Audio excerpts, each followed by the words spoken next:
topic of abortion came up a lot during the last federal election in Canada, with candidates from every major party defending their stances on the issue. The Liberal Party is unequivocally a pro-choice party, and we will never support limiting women's rights to choose. I am personally pro-life, but I've also made the commitment that as leader of this party, it is my responsibility to ensure that we do not reopen this debate. But one of the most powerful ways to empower women is to make sure women have the right and the choice and access to the ability to choose when or if they want to have kids. The Green Party is 100% solid that it will not retreat 1 inch from a woman's right to a legal and safe abortion ever. That is a commitment. We also saw members of the anti-abortion movement throw their support behind dozens of candidates in order to get them elected, with the hopes that maybe one day they would pursue legislative restrictions on abortion.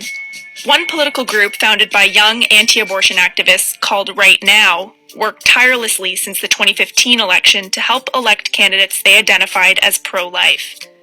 Many pro-choice politicians and advocates pointed to their efforts as a sign that women's rights could be at stake depending on the outcome of the election. Now that the federal election has come and gone, they're taking stock of how they did. Meanwhile, pro-choice activists are figuring out how to push the government to improve abortion access.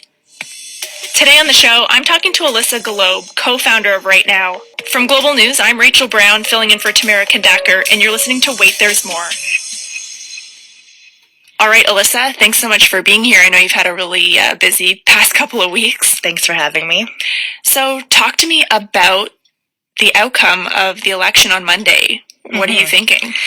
Well, for us, it was kind of like a 1 step backwards, 2 step forwards kind of deal. You know, obviously we would have loved an opportunity to get rid of Justin Trudeau, but since that wasn't the case, reducing him to a minority government is still a positive step in the right direction. And we were able to also elect a good number of pro-life politicians. So, as I like to say, we're a more pro-life country today than we were a few days ago. You guys formed in the wake of the 2015 election that saw Justin Trudeau and the Liberals get a majority government. What's been your efforts like since then? What has your ground game been?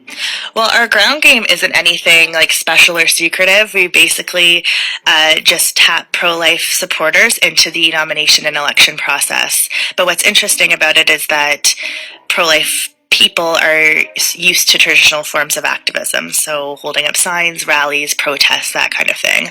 And that may have worked, 30, 40 years ago, but now things are different. We have technology, politics is different, people who run for politics are different, and Canada is a different place. Like, it's diverse.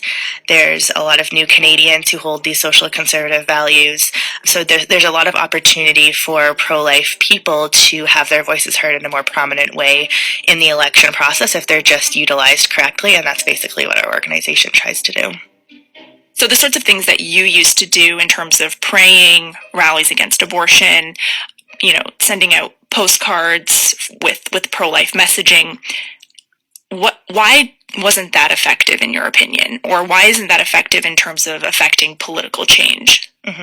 Well, it's hard to say if it was effective because the results are never calculated, and I think that's a huge problem. Like, if you're holding up a sign, if somebody asks me to hold up a sign for an hour, I want to know how many people are seeing the sign, how many minds are changing, how many conversations I'm having, and if it's 0, then why am I wasting my hour? But if I can be using that hour to actually door knock for a pro-life candidate, I statistically know how many supporters I'm identifying, and that goes towards the final tally of votes, and if you've impacted that candidate in the election.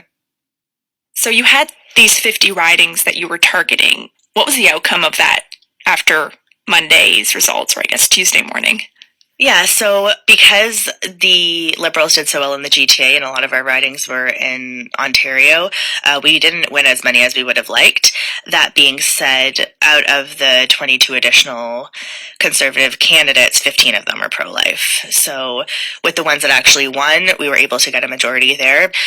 So, overall, I think that it was positive. We demoted Trudeau to a minority government. We got more pro-lifers elected. We have candidates of record for next time, so we can focus in other areas as well. how do you define pro-choice for you? And in terms of picking a candidate to support, how do you know that they're pro-life, and what does that exactly sound like or look like? It's funny because I actually don't think very many people are pro-choice, because pro-choice means that you are in favor of a woman choosing to have an abortion. And when you talk to people, they always have some limit. So if you say to them, are you okay with a woman choosing to have an abortion at 9 months? The majority of people will say no. So everyone is anti-choice to some extent when it comes to the abortion issue, and everyone is pro-choice to a certain extent when it comes to the issue. I would certainly say that I'm pro-choice in the fact that I think women facing unplanned pregnancies, women such as my mother when she was 19 with me, who was facing an unplanned pregnancy, should have had choices. But when she went to the doctor, the only choice that was offered to her was abortion. And so I think there should be lots of choices offered to women, help financially, adoption, foster care.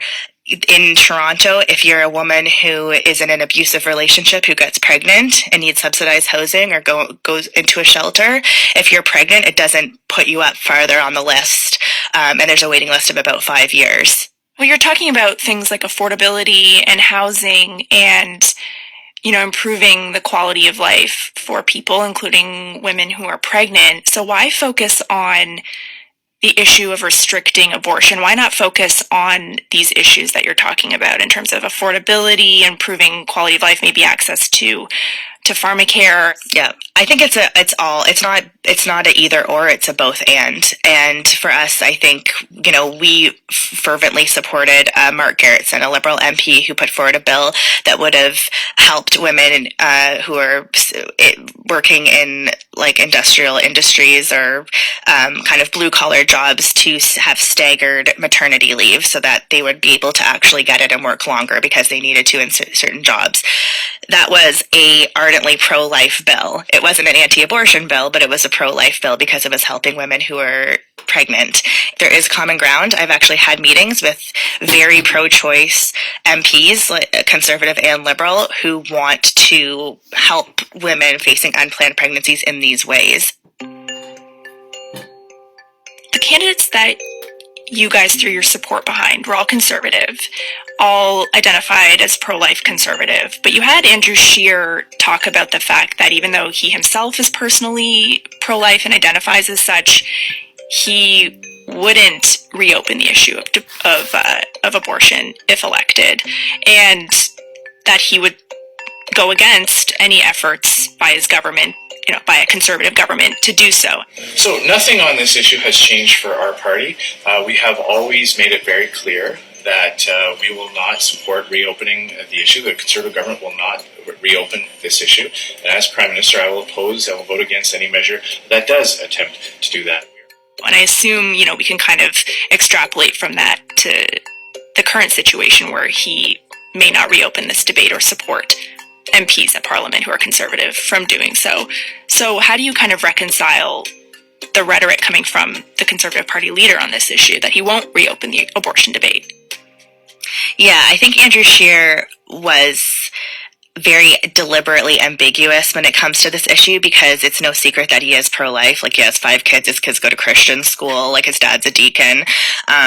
So he is socially conservative. And so what happens with these leaders who do hold these values is they for some reason have very red Tory staffers that are way over represented than what are held in the actual party. And so they push him in the other way. So he's getting torn between these two situations, and it comes out kind of garbled, I'm pro-life. And I thought when he did the debate and Justin Trudeau started attacking him, and he waited calmly and he said, millions, millions, millions, and he finally got a break. Millions years of ago. Canadians. Will you recognize and apologize for that? Millions of Canadians have a different position on this issue. And like millions of Canadians, I am personally pro-life. It is okay in this country to have a difference of opinion, something you do not recognize. And then everybody started talking over each other. And that was, I think, his strongest moment. In a recent email from Right Now, from you guys, you talked about efforts to put in, pro-life support staff for MPs. Talk to me a bit about that recruitment process and how you guys plan to do that. Well, I mean, I always find it funny when the media does stories on us doing our job. Like, if we're a pro-life organization, of course, we're going to want to elect pro-life candidates, and those pro-life candidates will want pro-life staff.